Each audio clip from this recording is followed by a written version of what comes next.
মৃত দুই। সোনার কয়েন নিয়ে দুই গোষ্ঠীর মধ্যে সংঘর্ষের জেরে রাতভর বোমাবাজি।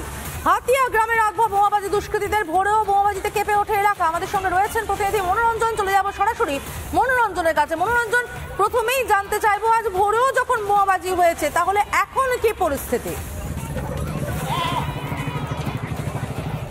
দেখো, এখন একদম থমথমে পরিবেশ। আমার ভিডিও জার্নালিস্ট দেখাচ্ছে, দেখো রাস্তায় কিন্তু কোনো লোকজন নেই, মহিলারা কার্যত। কাল কি হয়েছিল একটু বলুন না, কাল কি হয়েছিল গতকাল? দেখুন, আসুন একটু আসুন, আমি কথা বলবো, আমি একটু কথা বলার চেষ্টা করব গ্রামের মহিলার সাথে, আমি তার সাথে ছিল। আচ্ছা, রাত 1টার সময়। তারপর সকালেও বোম ফুটলো? সকালেও ফুটাইছি শুধু। গ্রামের দুজন তো মারা গেছে। ওই বোম বাঁধছিল মাঠে, তারা বলছে। আচ্ছা, কি কেন, কারণটা কি বলছে? কারণটা কি বলছে আমি কিছু বলতে পারবো না। বাবু রাত্রে বেড়ে ঘুরেছে, ছেলে বাবারা সব টরে থাকে, নিজে খাটে আঙ্গার করে টরে আছে। 3 বাবা। সোনার কয়েন কারবার কি গ্রামে চলে? হ্যাঁ বলো। চলো, যারা পারে তারা করে। আমাদের ঘর করেছি, ঘর মঞ্জাই করা হয়নি, কিছুই করা হয়নি আমাদের। বাটি দিয়েছে ঘর। এই গ্রামের লোক কি সোনার কয়েন কারবার করে? হ্যাঁ। দিয়ে তারপর তাদের মধ্যে কি বিবাদ কালকে? হ্যাঁ, ওই সব পালাইছে, ঘর ছিল সব পালাইছে, তেই দিয়েছে বাড়িতে। আচ্ছা, গ্রামবাসী বলতে মহিলা তিনি ভীত সন্ত্রস্ত, তিনি বাড়িতে কেউ থাকে না, অর্থাৎ পুরুষরা থাকে না, তিনি স্বাভাবিকভাবে খুব ভীত সন্ত্রস্ত হয়ে রয়েছেন। গতকাল রাতে কিন্তু বোম ফেটেছে এবং আজকে সকালেও বোমাবাজি হয়েছে, দুজনের মৃত্যু হয়েছে এই গ্রামে। এবং তুমি দেখতে পাচ্ছ, আমি আরও একটু আমার ভিডিও জার্নালিস্টকে দেখাতে বলবো যে জায়গা সেখান থেকে অনেকটা দূর, কিন্তু সেখানেও দেখো, এই দেখো সুতলি টুকরো, স্পষ্টত সুতলি পড়ে রয়েছে, অর্থাৎ বোমা যে ফেটেছে যত্রতত্র গোটা রাস্তা জুড়ে বোমা ফেটেছে সেটা কিন্তু স্পষ্ট হয়ে রয়েছে।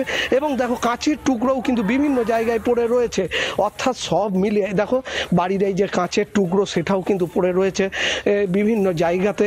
এবং তোমায় দেখাবো এই যে কাঁচের টুকরোগুলো দেখো, এই যে বোমার দাগ দেখো, বোমার দাগ স্পষ্ট এখানে। এবং এই সুতলি সেটা কিন্তু পড়ে রয়েছে।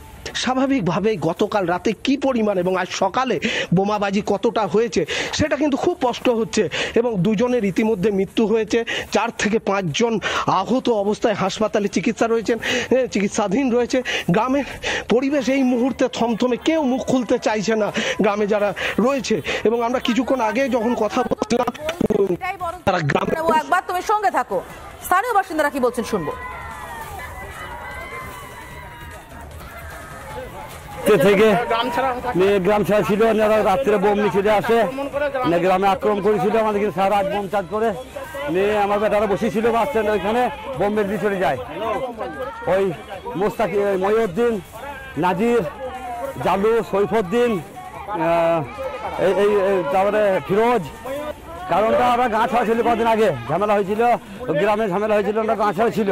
বুলেট, ডালিম, দল একটাই দল।